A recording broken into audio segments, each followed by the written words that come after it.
Fox just had a story on air about some of the latest issues with migrants coming to Europe, and apparently some have drowned.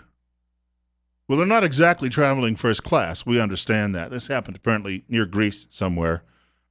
Now, Greece is a country. Things are so bad in Greece right now.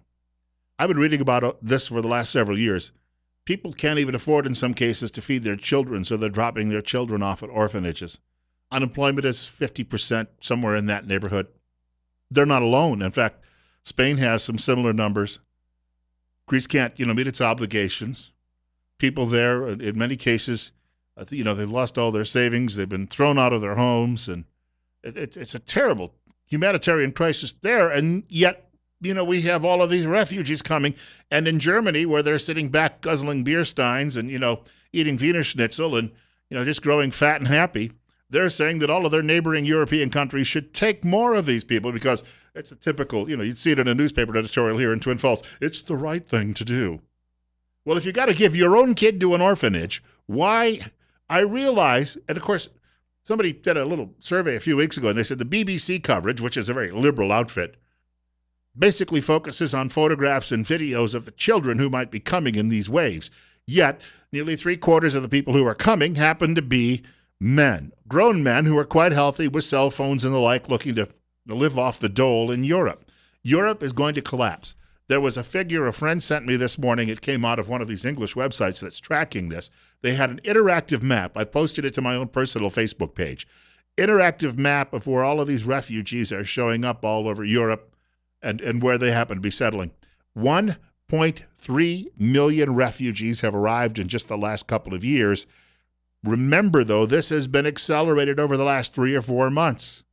So you went from probably 1 million to another 300,000 in just a couple of months' time, and the numbers are growing. I mean, they are growing by leaps and bounds. My friend also sent me this. It's Project Syndicate, World Affairs, and it's a column written by, of all people, George Soros. He says the European Union needs to accept responsibility for the lack of a common asylum policy, which has transformed this year's growing influx of refugees from a manageable problem into yet another political crisis. This goes on for page after page after page, where George Soros, remember, he worked in a concentration camp. He is Jewish, but it was his job to help clean out and herd other Jews into the ovens. True story. Now, he claims he was forced to do it, and I guess he had to survive somehow, and so that's why he went ahead with that. He's probably, after all these years, 70 years later, still trying to deal with the guilt. So he's promoting this. But when he says, we need to have a better asylum policy, no, you actually need to lock people like him and the European leaders up in an asylum. That's what you have to do. We had a discussion on air here just a couple of days ago about this subject and what it means on the local level. And we've been discussing it on the air here now for 6 months. Things aren't going to get any better. I mean, we are still looking at, I don't know how this is going to work. They dumped 300 of these people here, quietly in Twin Falls. Will we see more? Does the government now say you've done your part? Or does it even matter if they dump them in I don't know, North Dakota or in Nebraska or in Texas? We have a caller joining us this morning, coming up on 947-44. Bill Colley with you on Top Story on News Radio 1310 KLIX and newsradio1310.com. And you're on the air. What's on your mind? Yes, I was just driving down the road listening here, and my wife was telling me about how she's read about Sweden because of the Muslim immigrants. The men are raping the infidels, and it doesn't really matter, if they're girls underage, and they'll gang rape them.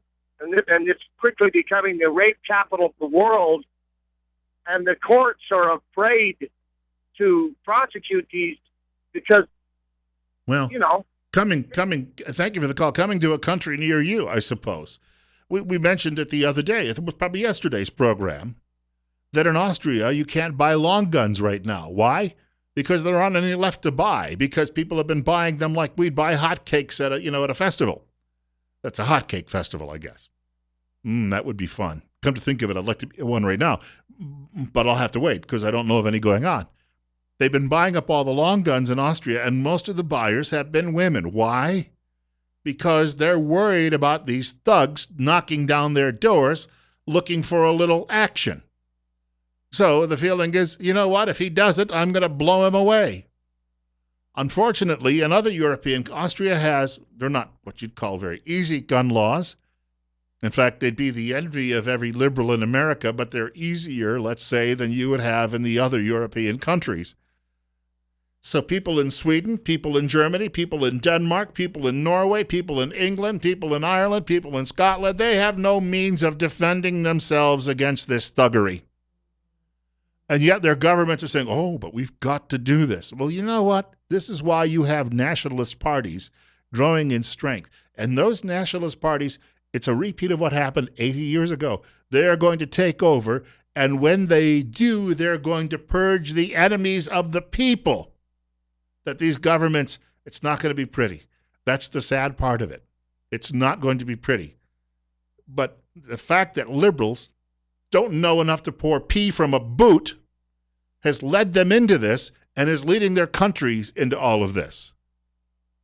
Oh, but it's the right thing to do. Well, tell somebody whose, 11-year-old daughter has just been raped that it was the right thing to do. And when that happens here, and it will, let's see how many people over at your local newspaper, which has been promoting this asinine idea, will then say, well, maybe she deserved it. It's 45. Bill Colley with you. Mike Gallagher is on the way.